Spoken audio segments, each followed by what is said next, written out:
Hi, hello, welcome to GameSpot Daily, the show where we talk about the news, the top stories of the day in 30 minutes or less.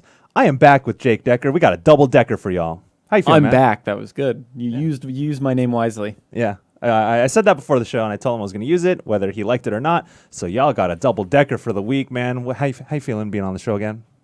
You better be happy. I'm stoked.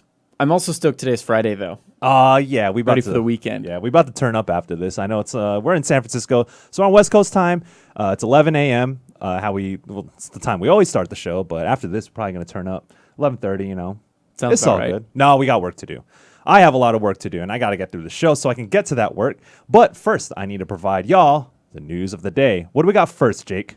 Sea of Thieves. Ooh, Nick Everyone's Margarita. favorite Yeah, pirate game. Nick Margarita is gone, but Sea of Thieves keeps going.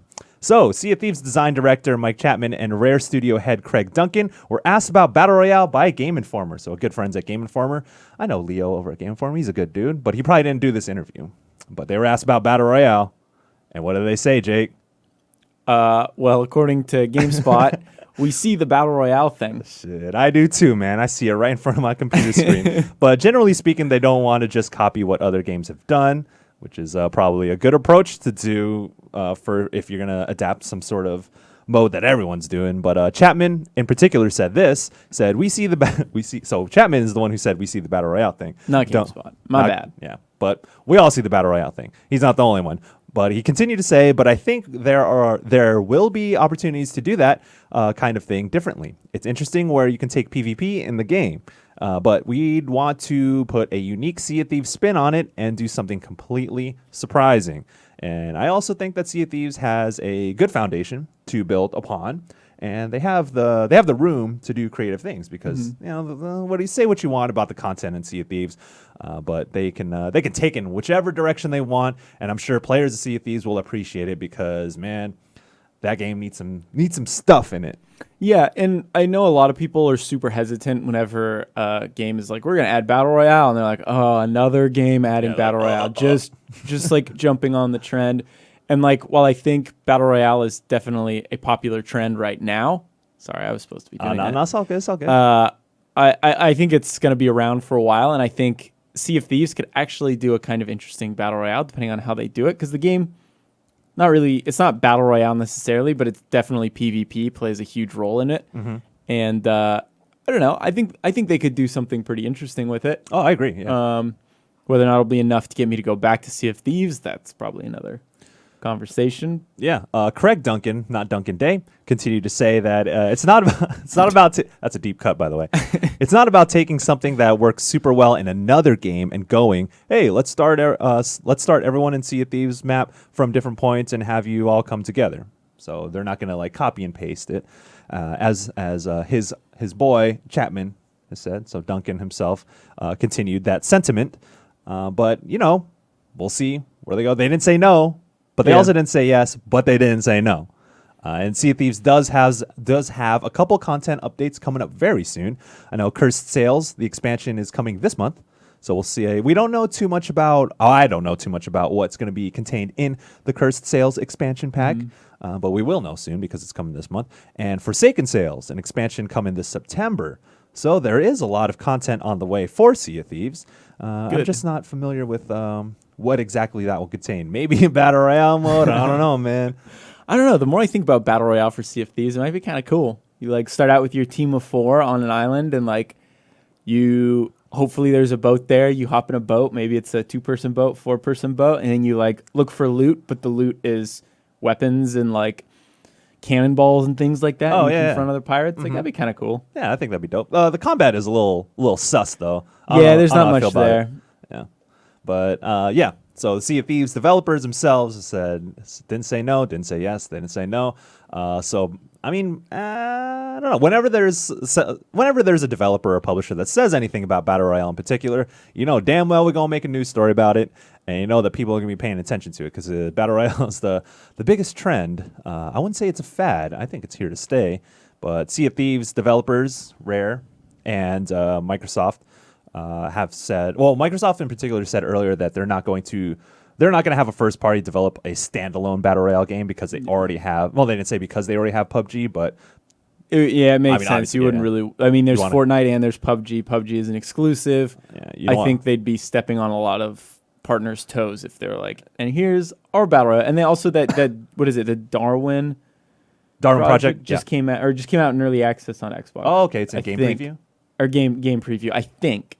Maybe don't quote me on that, but I'm pretty sure that's out now, and that is another Battle Royale style game. So yeah, but they didn't say they wouldn't have one of the first party games include a Battle Royale mode. So I don't know. Sea of Thieves, maybe. Keep your eyes peeled. There's 2 content updates coming very soon this year for Sea of Thieves. So if you're into that, keep your eyes peeled on that and keep your bananas peeled because it'll keep you alive in Sea of Thieves, man. It was good. It was good. Yeah. Yeah, I like that. Yeah. You're welcome. If you wanna, Potassium. yeah, the potassium. Hey, cramps, man. Cramps will kill I you. know, and you're swimming a lot in Sea of Thieves. If you don't eat your bananas, you're gonna get a cramp. You're gonna sink. A shark's gonna eat you, and that's it. Yeah, that'll be into that. Also, well, you can't get scurvy in Sea of Thieves, but if you're on the verge of getting scurvy, make sure you eat some limes. I think word on the street is that limes will keep scurvy away from you. Some pro tips right there for all you pirates. Pirating is bad. Don't do it. Huh. Okay. Whew. Do you want to move on? Sure, let's do it. What are we moving on to? The July Xbox One update is now live. Yeah, the Xbox One is having some quality of life improvements that are now live for all you Xbox owners. Make sure you update your console so you can get cool features like fast start. This was first revealed by Microsoft at E3 this year. Uses machine learning to determine which parts of the game to prioritize when downloading them and installing them, and you'll be able to start playing games twice as fast, according to Microsoft. So before they're even done downloading, you can start playing games. That was kind of already there, right? But it'd be like ready to play, and then it would give you the intro cutscene, and it's like, what do you want to do, campaign or multiplayer? And then you click on one, and be like, still downloading. yeah. Yeah. Be like, okay. Yeah. Thanks. So the fast start in particular says, okay, we're going to prioritize these files to install or download, and then so you can get started in the game while the rest of the game is downloading. So it's more sequential rather than just a bunch of files thrown together. So you don't get tricked in saying that your game is ready. So that's the first thing, fast start. And the second big feature is groups. Groups are you can group together games and applications in the Xbox dashboard, sort of like pinning things to a home screen. In fact, pins are a group by default, and you can create and rename these additional groups. I don't So know, just like folders. yeah, Okay. like PlayStation has folders, so. I mean, this is like maybe they're just like trying to catch up because I know I just realized that too. Like earlier, like a couple months ago, that you can make folders on your PlayStation 4. I didn't know you could do that, but Oh, cool. really? Oh, well, now you know. I know you could. I remember doing it on the Vita. Oh yeah, You can make bubble folders. yeah. Same sort of OS features there. But yeah, I group all of my TV stuff into one folder. I have all my games lined up, and I don't really group my games, but you can if you want, and you can do this on Xbox One now with this new update. I know Ben Jenka's got some pretty funny folders to group all of his PlayStation 4 games. He's got I won't say what's in the shame zone, but some good stuff in the shame zone. He's got one called Big Dumb Things. Oh, Ben Jenka, he's such a funny dude.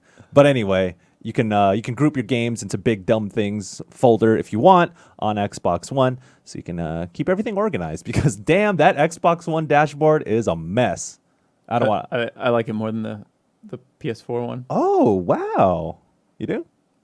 I'm actually indifferent. I just thought I'd say okay. that. Throw out there. Throw a little Damn, controversy just in there. hot takes for the sake of hot takes. But I don't think it's as bad as people like to say. Yeah, It used to be bad. I will give them that. yeah. It used to be really bad, but now I think it works fine. Yeah. Occasionally I'll be like looking for something like, I don't know, like HDCP, because we have to turn that off like whenever To we capture, capture. yeah. And like they'll update it and they'll change where it is, and I'll spend like 10 minutes like, where the F is HDCP? I need to turn this off. Yeah, the Xbox dashboard looks nice. I think like it's aesthetically pleasing, but it's just I find it a pain to find things. Maybe because I don't use Xbox One as often as other people do, but I find it a little difficult, more so than PlayStation. But like, that's the other thing. I feel like a lot of people don't like Xbox because they're used to PlayStation. It's like, well, yeah, it's gonna be tough to go between. Like, you can't spend like years playing PlayStation 4 and then get an Xbox One X and be like, this doesn't make sense. It's like, well, you haven't been in that ecosystem for long. Yeah, It'll make sense after a while. Yeah, I'm just used to using PC where I can just put everything on a damn desktop and I can ideal. double click it and get it started, man.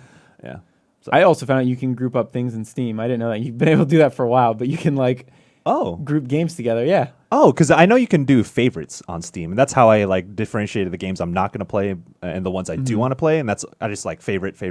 on all that. I didn't know you can do more groups. I'm pretty sure because I forgot whose I was looking at, but I saw someone's and they had like them all in sections. Like these are like these kind of games and these kind of games. Oh, that's what's up. Unless I'm crazy, I may have just dreamt it. He probably brazy, but yeah. So we don't have a correction section in this show, but if you want to roast us in the comments, you can feel free to do that. Just don't be mean. And They could be mean to me. I don't care. yeah, be mean to Jake. He's not going to be on the show for very long. Or, well, now he'll pop in every now and then. I don't want to be the one to determine whether or not Should I Jake's leave? on the show. No, stay, dog. Come on. Jake's my boy. I used to live with him. But anyway, we need to talk about the last feature or the last improvement that comes along with this new Xbox One update. So if you use Mixer, good news. They have improved the functionality for Mixer, which is the Microsoft streaming service that kind of the competition against Twitch, I guess you would say. So they get full keyboard and mouse support when you're using Mixer, multi-touch support for touchscreen devices, viewer leaderboards for most active users on a stream, full screen broadcasting, and behind-the-scenes stream stability and performance stuff. So some optimizations to how Mixer works, if you do that sort of thing. But yeah. Mixer has a big presence at E3 now that Microsoft is not on the show floor. So Microsoft is really pushing their streaming service, and it's integrated into the Xbox One, which makes, if you stream off Xbox One, super convenient. And if you use that, it's even better now. So again, fast start, groups, Mixer optimizations. And one more thing. Oh, there's one more thing. What is it, Jake? One more thing. What is it? Press Y anywhere on the dashboard to bring up a search bar. Yeah, it's easy search functionality. I realize you can do that on the PSN store if you press triangle. It'll just take you up to the search bar. Now you can do that on Xbox One. I think you could do that across all the dashboard. Yeah, so anywhere on the dashboard, if you press Y, you can search for things on your Xbox One. And then you can be like, Xbox, find Shame Zone. Yeah. Play Hatsune Miku. I don't know if Hatsune Miku's on. I don't think Hatsune Miku's on Xbox One. Boy, they should. No, you don't know. All right, well. All right, I'm tuning out for this one. No, please stay, Jake. Man, kind of I wouldn't say it's a parallel to Hatsune Miku, but it's somewhat in between because we're talking about anime next. Callie's not here, unfortunately, but she is at Anime Expo, which is why she's not here. She's doing some reporting from the source itself, and she told us all about the new Kill la Kill game. It's called Kill la Kill the Game, If. And we're going to pull up the trailer that was at Anime Expo just yesterday, so we can check this out. Oh man, I suggest y'all watch this trailer after the show so you can hear all the dope voiceovers and music that goes along with Kill la Kill the Game. All right, so we got a bunch of details here. All right, it's developed. So the thing is that when this was announced, kind of Arc System Works was the front-facing company when this game was revealed, but they are not the developers. A Plus Games is the developer, and most recently they did Little Witch Academia Chamber of Time, which is kind of like a 2D side-scrolling action game. But this is published by Arc System Works. So if you're not familiar with Arc System Works, they make some pretty hardcore fighting games by the name of Blaze Blue, Guilty Gear, Dragon Ball FighterZ is also in their ecosystem of Arc System fighting games. The one that put them on the map in the West, I feel like. I suppose a lot of people were hyped up for that. But the most important game that they made is Blaze Blue Cross Tag Battle, which I reviewed, and I absolutely love that game. That game gave me all the feels. And they also did Persona 4 Arena and Persona 4 Arena Ultimax. But they are the publishers, not the developers of Kill la Kill the game. This is also, so if you watch Kill la Kill, this is a Trigger joint, and they have a history of making a lot of different animes. And they are the supervisors for the artwork of this game. So it's going to stay true to what you see in the anime. As you can tell in the trailer, it's very true to the anime of Kill la Kill. And it's coming sometime in 2019 for PS4 and PC. Now, there's a bunch of other details that we have for Kill la Kill. I mean, if you watch the show, that you know that Ryuko is the star of the show, and she's going to be playable, obviously. And so she's searching for her father's killer. And she faces Satsuki Kiryuin, and she is the antagonist. So I think the setup for the story, as at least what Callie told us from Anime Expo, is that this story is this game is going to be canon. So all you Kill la Kill fans, pay attention to this game because the story is going to be canon, and it's going to be focusing on Satsuki and her story. So she's the antagonist. It's going to dig a little bit deeper into what she's all about, and there's there's some things that weren't confirmed. People asked. There was a panel at Anime Expo. I'm sure you can dig up a bunch of information on that. But there was a panel, and a lot of people asked about alternate costumes, but nothing was confirmed. Fight Club Mako, not confirmed either, but who knows? I love me some Fight Club Mako. She's awesome. She's adorable. But talking more about the game itself, it's going to be a 3D fighter. So again, Arc System Works is not developing this game, so it's not going to be like a hardcore 2D fighter. This is going to be a more accessible 3D fighter. And if you watch the gameplay, if you watch a trailer, it almost seems like inspired by the Naruto Ultimate Ninja Storm games. But there are some instances where it looks like it's playing on a 2D plane. So I'm like really interested in how that's going to work. If you want to, let's look at this again. So yeah, this is some gameplay here. And so here you got some booty meat, got some anime booty meat there, but that's what's up. But yeah, it's like, so it's playing. You see it moving on a 3D plane, and then it kind of shifts to a 2D plane. So I'm really curious as to how that's going to play. But if you're into the fighting game, the whole fighting game scene and all that, it will be playable at Evo this year. So Evo takes place next month in August. So yeah, people will be able to get their hands on the Kill la Kill game, and if you're into the anime, there's also some information you might like, such as new music is going to be specifically made for this game, but there will also be tracks returning from the anime. And it's, so it's coming to PS4 again in 2019, PC and PS4 in 2019. Oh, man, whole lot of details about Kill la Kill. I'm hyped up to play this, even though it's going to be one of the, it might end up being one of those Naruto Ultimate Ninja Storm games, but I do love those games. But I am more into the 2D anime fighters because you know me, I love me some Blaze Blue, Under Night in Birth, and Persona 4 Arena. Yeah. Now, one side note though, if you're kind of hesitant about the whole 3D fighting thing, is that since Arc System Works is publishing the game, they might give a hand in the development, because I know for Under Night in Birth, there was a little studio called French Bread. They're the ones who developed it, but Arc System Works got involved in it, and they lended a hand in the development. So they might be, having a little bit of that Arc Sys magic in this game, even though it's a 3D fighter. So I'm really interested in how that plays out, but we won't know until, I guess, Evo, when it's playable. I guess there's going to be a lot of people doing impressions of that. The fighting game community is very good at analyzing fighting games, so I'm looking forward to that. And this game's going to come in 2019 again, so we're going to have to wait a little while. And please bring Kill la Kill to Blaze Blue Cross Tag Battle. That would be dope. Don't lose your way, Arc System Works. Let's get it. All right. You have anything to say, Jake? Sorry, Jake literally said nothing during that segment. And I want you to say something. Please tell me something about anime that you like. The fighter I'm excited for is Soul Calibur 6. Man, why? Because my boy Geralt of Rivia. Are you into fighting games at all? I love Soul Calibur. I played so much Soul Calibur 2, 3. I didn't play 4. And I didn't play much of 5. But Geralt's got you in, man. Well, I played a ton of the Soul Calibur games, and seeing Geralt was like, all right, I should give this another shot. It's a good feeling when you see someone like a very special character cross over into something else that you like a lot. Mm-hmm. It's a very good feeling, and I shared that sentiment when I played Blaze Blue Cross Tag Battle. You should read my review. More people need to read that review. But anyway. Anything else you want to say about anime? No. All right, moving on. Dead Island 2. If you're interested in Dead Island 2, there's some pretty weird things going on.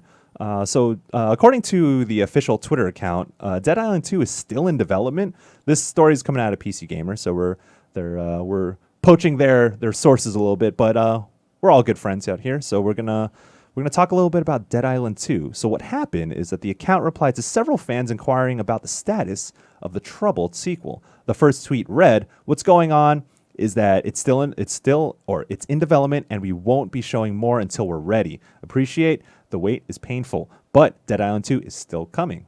Okay, and another tweet reveals that no release date. There's no release date as of yet. There's no confirmed release date, but as soon as we can, we'll let everyone know. That is also coming from the official Twitter account for Dead Island 2. You want to read this next tweet? It's still on the way. Dead Island Survivors was created by a different developer, so there was no impact on the Dead Island 2 development. Good, addressing that comment that everyone has to give whenever their favorite game isn't on the way. They're like, oh, you're taking away manpower on this thing, when it's just like... Yeah. No, that's probably not how it works. It's probably a different studio. These they're big companies. They're organized, and most of them are, I would say, are organized specifically so they don't take like development power away from making other games. So don't trip if you're looking forward to Dead Island 2. I guess it's in the works. We just don't know what stage in development or when it's Yeah. coming out. So Dead Island 2 is such a weird case because I remember at Gamescom 20, shortly after it was announced, there was a game that was playable. People played it. It was like, I feel like people enjoyed it for the most part. It was interesting because it was kind of going up against Dying Light. So it was like, I felt it was positioned as like, a competitor against it, but then it just kind of fell off the face of the map, and they haven't canceled it. But as I'm sure people know, it went from Jaeger Studio to Sumo. What is it? I think it's here. Sumo Digital. And which is weird that Jaeger was dropped because I don't know if you played Spec Ops: The Line. it did. But that was developed by Jaeger, and that game was very good. Yeah. So I'm kind of curious what happened there? Why happened? transition was made to Sumo Digital?